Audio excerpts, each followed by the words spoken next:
1 Pedro, capítulo 3, versos de 8 a 12.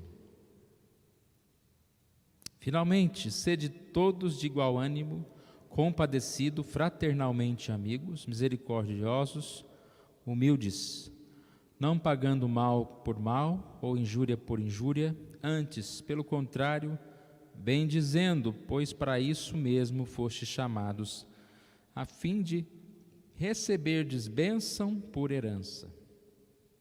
Pois quem quer amar a vida e ver dias felizes, refreie a língua do mal e evite que seus lábios falem dolosamente. Aparte-se do mal, pratique o que é bom, busque a paz e empenhe-se por alcançá-la.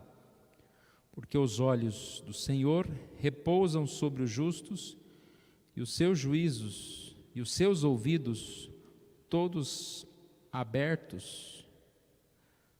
estão abertos, e seus ouvidos estão abertos às suas súplicas, mas o rosto do Senhor está contra aqueles que praticam males.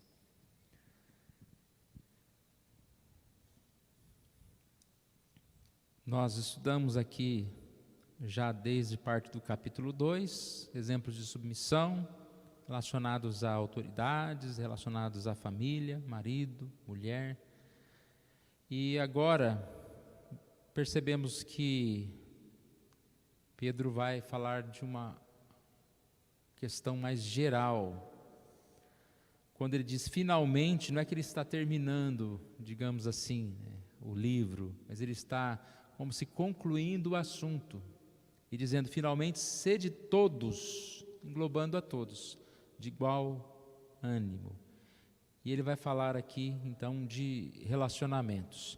Mas o título que nós vamos separar para 1 Pedro 3, de 8 até o 22, hoje a gente vai só até o 12, mas de 8 até o 22 é a vida vitoriosa do cristão, ou princípios para uma vida vitoriosa.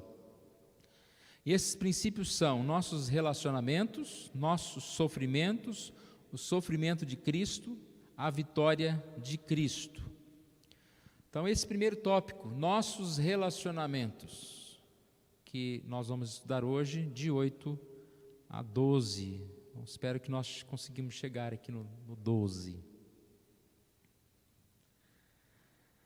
Sabemos que a vida vitoriosa ela é possível, podemos experimentar as melhores bênçãos nos piores momentos, e isso se reflete muito em relação a como nós vivemos. A gente já tem visto isso em relação à disciplina espiritual. Quando a gente tem uma vida disciplinada, quando a gente faz a lição de casa, a gente vai bem, a gente vive melhor. E aqui nós temos alguns desses princípios. Relacionamentos, é um tema, percebe-se que a Bíblia ela é recorrente nisso. Quando você lê a Bíblia, você vai ver o tópico amor como estando em todo lugar. E acredito que porque é tão difícil praticar, nós estamos vendo esse tema tão recorrente assim na Bíblia. Vamos lá então, irmãos, versículo 8. Finalmente, sede todos de igual ânimo, compadecidos, fraternalmente amigos, misericordiosos, humildes. Aqui no comentário que nós estamos estudando, o reverendo Hernandes, ele pegou cada uma dessas palavras e fez um tópico. A ideia é unidade. Ele começa dizendo, sede de igual ânimo. A palavra ânimo, igual ânimo, está relacionada a essa ideia de uniformidade, cooperação, unidade, unanimidade. Repare que as pessoas são diferentes. Há diversidade de decisões, de opiniões, de gostos, de pensamentos, mas quem tem um propósito firme, ele vive em unidade. Você pode ser inimigo de alguém, mas de repente você precisa escalar lá uma montanha e só consegue escalar um ajudando o outro. O inimigo vai ajudar o outro. Certa vez um policial estava prendendo um assaltante e ele engasgou. A gente quase não vê isso, mas isso que é muito comum, o engasgar e você morrer engasgado, né? Imagina, você está comendo alguma coisa, não sei se ele estava com chiclete, alguma coisa, e engasgou. E de repente ele tinha posto a algema no bandido e ele não conseguia respirar mais. E o bandido olhou primeiro para os lados assim, acho que ele deve ter pensado, vou correr, né? Mas de repente ele começa a falar com o policial, cadê a chave da algema? Me dá a chave. E o policial tirou a chave da algema e ele conseguiu destravar a algema e pegou o policial e fez aquele esquema, né, de puxá-lo assim até que ele conseguiu desentalar. Aí nessa hora o bandido, ele abaixou lá, pegou a algema no chão e deu para o policial, falando assim, tudo bem, né? Me prende de novo. O bandido sensibilizado. E o policial diz, você acabou de salvar minha vida, vá embora. Mandou embora o bandido. É um exemplo, né, interessante assim, de algo que um inimigo, quando tem um propósito, ele esquece qualquer desavença. E repare que a gente está falando não de inimigo, a gente está falando de irmãos, está falando de família. Então a gente, como irmãos, como família, a gente tem um propósito tão maior que a gente não pode se apegar aos problemas, às questões que nós vivemos. Eu vou demorar um pouquinho mais nesse versículo, depois eu vou um pouquinho mais rápido. Então a ideia aqui de sede de igual ânimo é uniformidade na cooperação. Nós devemos seguir a Cristo e governados por Cristo, nós devemos viver em harmonia. João 16, 20 a 23, Jesus diz, não rogo somente por estes, mas também por aqueles que vierem a crer em mim, por intermédio da sua palavra, a fim de que todos sejam um. E como és tu, ó Pai, em mim, e eu em ti, também sejam eles em nós. Jesus faz uma oração não pedindo pouco, para que a gente seja um, assim como Deus é um, Jesus é um com Deus Pai. E a gente entende que Deus Pai, Filho e Espírito Santo, realmente ele é uma só coisa, não dá como separar. E aqui Jesus disse que eles sejam da mesma forma, como tu és, ó Pai, em mim e eu em ti, também sejam eles em nós. E o final do versículo diz, para que o mundo creia que tu me enviaste. É o nosso maior testemunho dos nossos relacionamentos. É uma igreja que mantém esse relacionamento, uma família que mantém esse relacionamento, para que o mundo creia.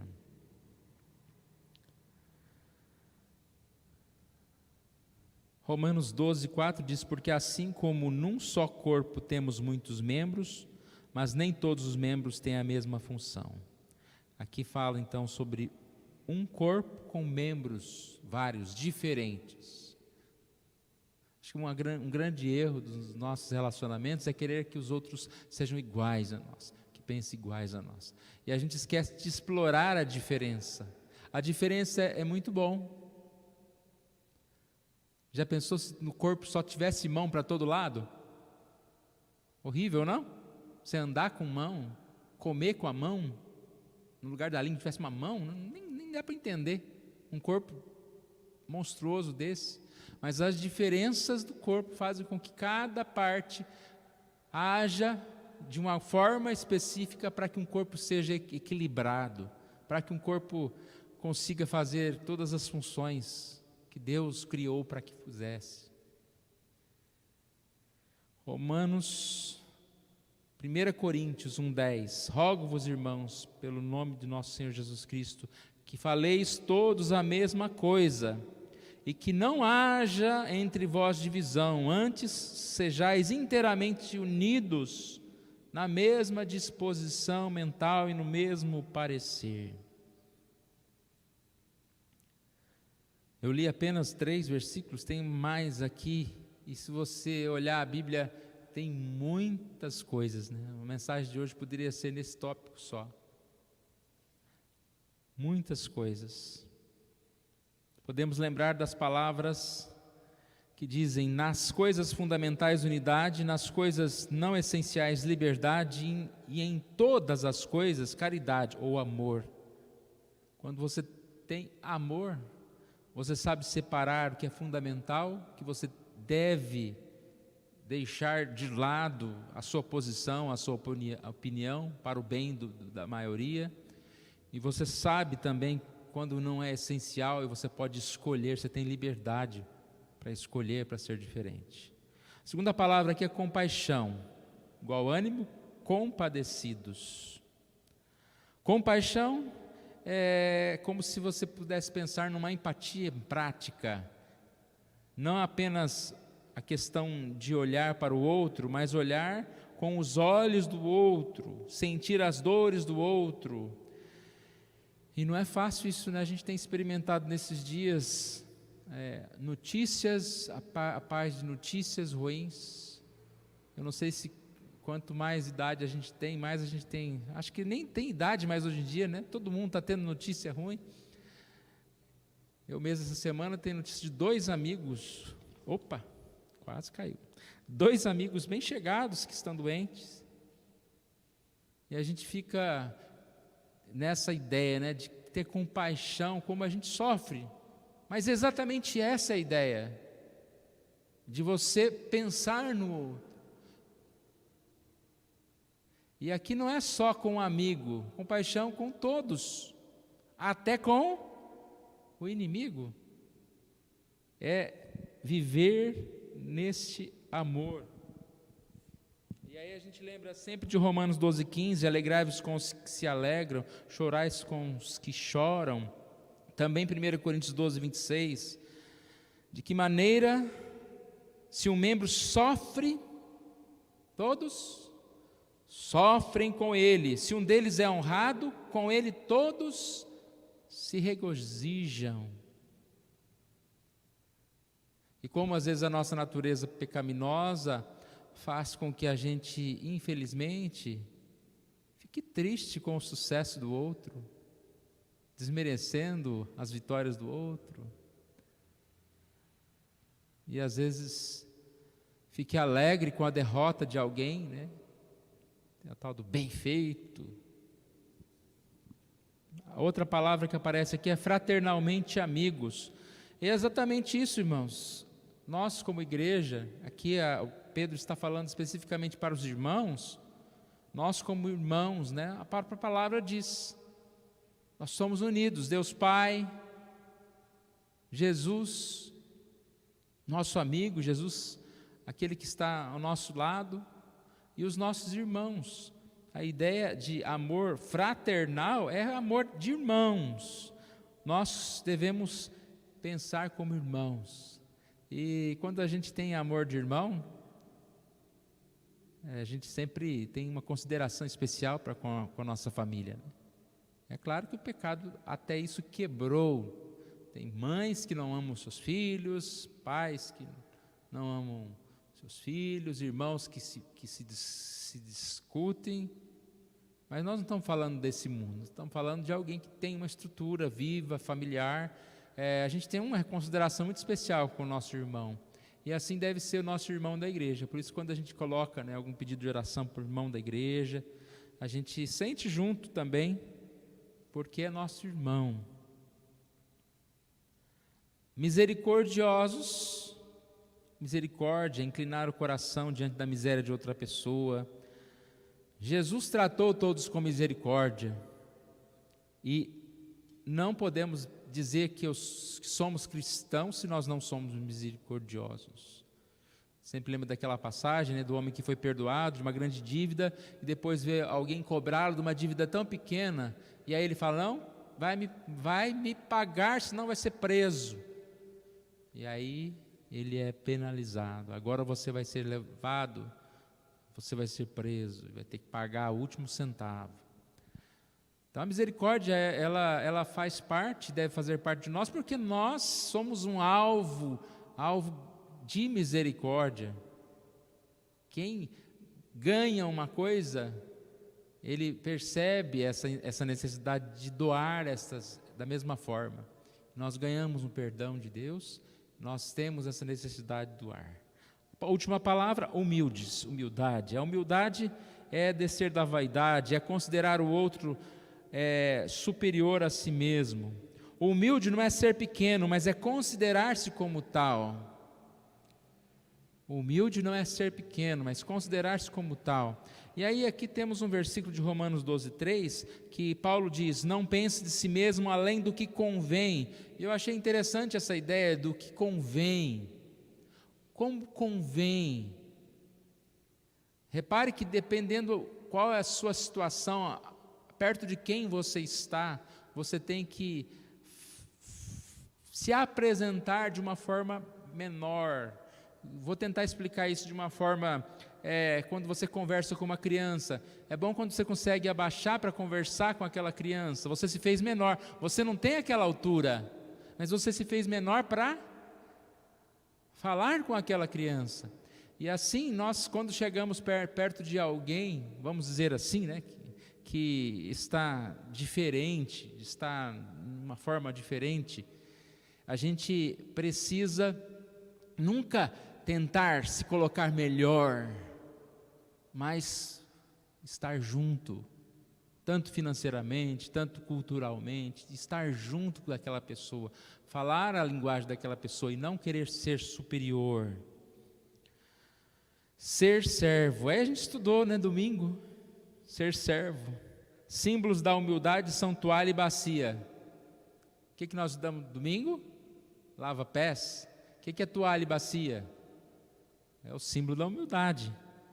Não é coroa, né? Não é querer se mostrar, mas é lavar os pés, mostrar que nós somos servos. Vamos para o versículo 9.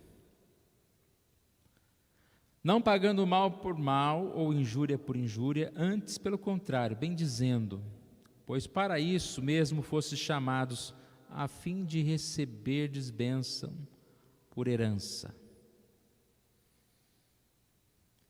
Não pagando mal por mal, injúria por injúria, pelo contrário, bem dizendo. A gente está, digamos assim, né, cansado de ouvir, de saber disso. Mas é fácil praticar isso? Você sabe que alguém quer o seu mal, que alguém está fazendo mal para você. A primeira coisa que vem na sua cabeça é: o que eu posso fazer para me defender? A gente fala para se defender, né? Mas na verdade é vingança. O que eu posso fazer? Bom, se a gente não faz nada, a segunda coisa que a gente vem na cabeça é que essa pessoa se dê mal. A nossa reação não pode ser uma reação como o mundo. A nossa reação é uma reação transcendental. Eu até fui pesquisar essa palavra, porque geralmente você ouve transcendental, parece uma coisa de cultura, né? Mas transcendental é que transcende, é uma reação elevada, é uma reação além do normal. E aí vem, irmãos, a nossa dificuldade. Às vezes a gente tem dificuldade até de esperar na fila do supermercado. Como é difícil, fica bravo. Hoje mesmo eu estava vendo aquela questão do metrô que parou lá em São Paulo, né, as filas nos ônibus, as pessoas bravas, porque o ônibus, olha a ideia, o ponto de ônibus é aqui, certo? Como o ponto de ônibus está cheio, o que as pessoas começaram a fazer? Elas corriam lá para a esquina, para o sinaleiro, porque o ônibus ia parar no sinal, e elas loucamente batendo lá na porta do ônibus, para o ônibus abrir para elas entrarem. E brava com o motorista. E primeiro que acho que nem tinha lugar dentro do ônibus. Então, essa é a nossa natureza, irmãos. E aqui, só mesmo com Deus, a gente pode ter essa reação transcendental. Lembra da nossa história? Pedro está falando aos dispersos da Ásia, que que estavam sendo perseguidos. E Pedro está dizendo para essas pessoas que eles não deveriam pagar o mal com o mal. Vocês estão exilados, estão sendo perseguidos, não paguem o mal com o mal, mas até mesmo agradeça a Deus, bendizei ao Senhor. E é isso que diz a palavra: amai os vossos inimigos, orai pelos que vos perseguem, Mateus 5,44.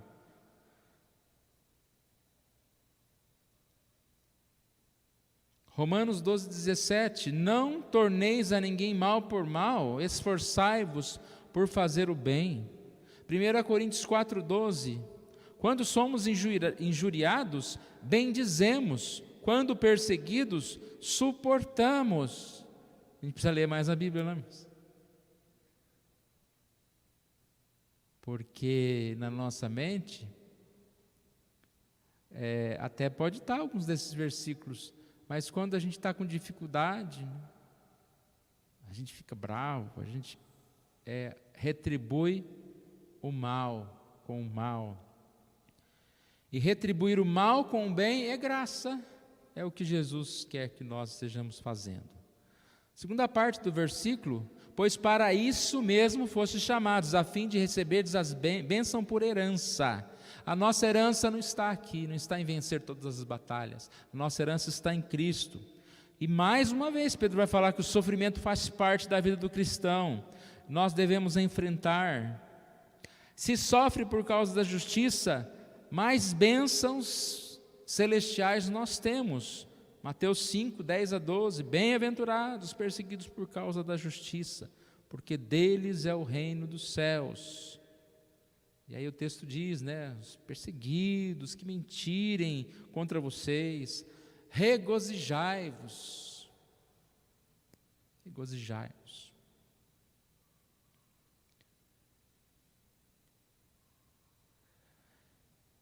Então é o seguinte, nós estamos falando sobre princípios para uma vida vitoriosa. Sobre relacionamentos, é o nosso tópico de hoje. Relacionamento com os nossos irmãos. Como deve ser?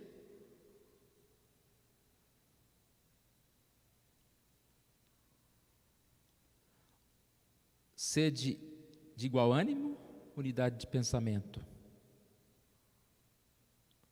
Compadecidos, com compaixão, fraternalmente amigos, com amor fraternal, misericordiosos, com misericórdia, humildade,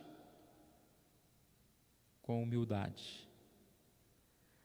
E agora nós estamos falando sobre o relacionamento com os inimigos. Como deve ser o nosso relacionamento com os inimigos? E nós começamos a dizer, a reação transcendental, que transcende.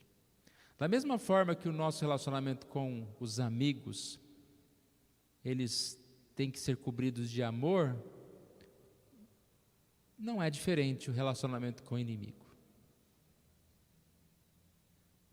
Acredito que tem que fazer um pouquinho mais de esforço, não? Mas não é diferente. No lugar de pagar o mal com o mal, bendizemos. No lugar de buscar ganhar todas as batalhas desse mundo, todas as brigas, aguardamos as bênçãos dos céus. Você já teve essa experiência? Quando você ganha uma discussão, você faz tudo para ganhar a discussão, mas depois que você ganha, qual que é o sentimento que vem no seu coração? De vitória ou de derrota? De derrota. Porque aí você fica pensando, por que eu discuti? Por que eu ganhei, mas foi tão sem graça? Eu matei meu inimigo, mas e agora? Tanto que pessoas que matam ficam tão com remorso. Você já viu pessoas que matam e depois, desculpe falar isso, mas quer queimar o corpo, quer cortar, já está morto e continua tentando matar? Porque é uma forma de tentar fazer com que essa dor passe, mas não passa, ela só vai aumentando. Quanto mais nós atingimos alguém com a nossa ira, com a nossa raiva, mais tristes, decepcionados nós ficamos. E quanto mais nós reagimos para o bem, quando injuriados bendizemos, quando perseguidos suportamos, maior é a graça e a bênção celestial, a bênção no nosso coração. Agora, para a gente terminar, versículos 10 e 11. Nossa postura diante da vida. Quem quer amar a vida e ter dias felizes, refreie a sua língua do mal, evite que os seus lábios falem dolosamente. Aparte-se do mal e pratique o que é bom, busque a paz e empenhe-se por alcançá-la. Versículo 10 e 11.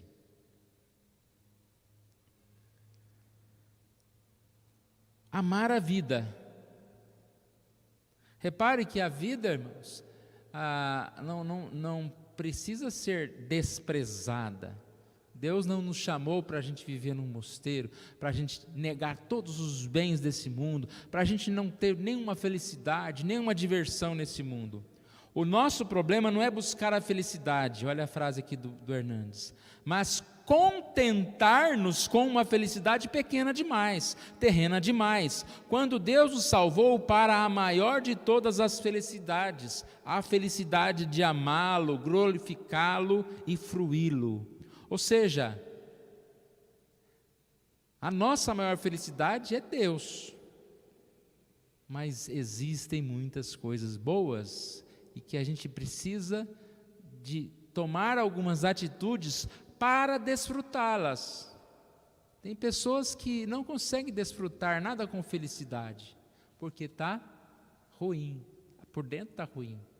Não consegue desfrutar um passeio, não consegue desfrutar os seus familiares, não consegue desfrutar nada. Então nós precisamos aqui seguir alguns passos. 4 conselhos. Primeiro, refreia tua língua do mal.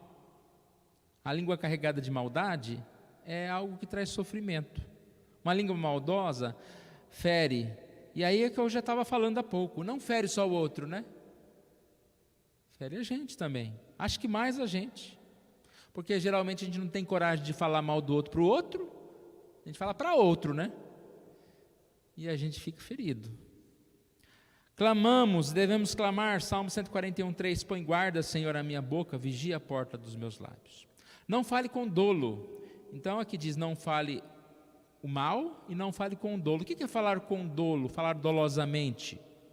É se esconder atrás de palavras macias. É quando você fala com mentira, quando você fala com uma intenção de causar mal para uma pessoa. Você fala, ai querida, só que não tem nada de querido. Ou quando você arma alguma arapuca para alguém. Ou quando você bajula alguém. Na verdade, para apunhalar por trás.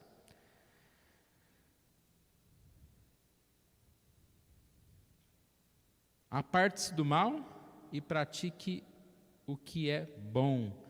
Versículo 11. E aí é uma receita maior, né, da felicidade, está aqui. Qual que é a receita de felicidade? Não é só fazer o bem. É 2 coisas. É afastar-se do mal e fazer o bem. Porque a gente às vezes tenta fazer as coisas juntas, né? Está buscando o bem, mas não desagarra do mal. E aí adianta? Não adianta. A paz não é automática, e aqui fala, busque a paz e empenhe-se por alcançá-la. A paz deve ser buscada. Buscada como, irmãos? Pela palavra de Deus, pelos próprios tópicos anteriores, né? Pelo que nós falamos, como nós falamos, como nós vivemos. Se nós perdoamos, se nós amamos, se nós toleramos uns aos outros.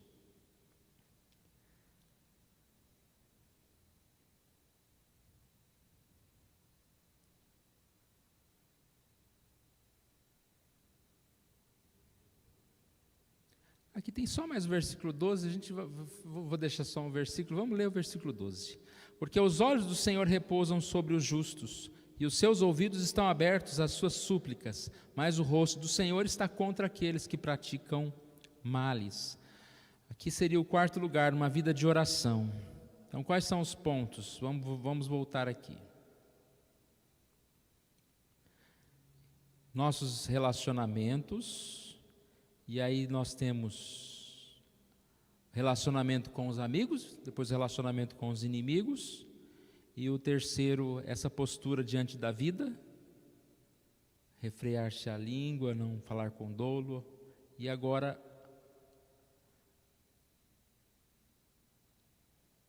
nossa vida de oração. Se nós estamos falando de perseguição, nós devemos perdoar e nós devemos buscar a única pessoa que pode nos ajudar contra os nossos inimigos. Nós encontramos muitas orações na Bíblia, salmistas orando: Deus, põe guarda, separa, me proteja dos inimigos que me cercam. Temos um grande exemplo de Davi, né? Muitas orações de Davi. Ele foi um servo, né? Ele não revidou diante de Saul. Nós, como perseguidos, nós, como temos problemas, nós temos a oração. Aqueles, porém, que se entregam à prática da maldade terão que enfrentar a ira de Deus. Mas com oração, nós temos a ajuda de Deus. Um exemplo, Atos 12, quando Pedro estava preso e Herodes se assentava no seu trono, a igreja orava por Pedro. Herodes aguardava o fim da festa da Páscoa para matar Pedro, mas o anjo de Deus foi enviado para libertar Pedro e ferir mortalmente Herodes. Uma das histórias, né, interessantes a gente estudar, está lá em Atos 12. Foi liberto pelo poder da oração, e nós cremos nisso, que é a única arma que a gente tem visto isso diante da enfermidade, das dificuldades. A única arma que nós temos para lutar é a oração.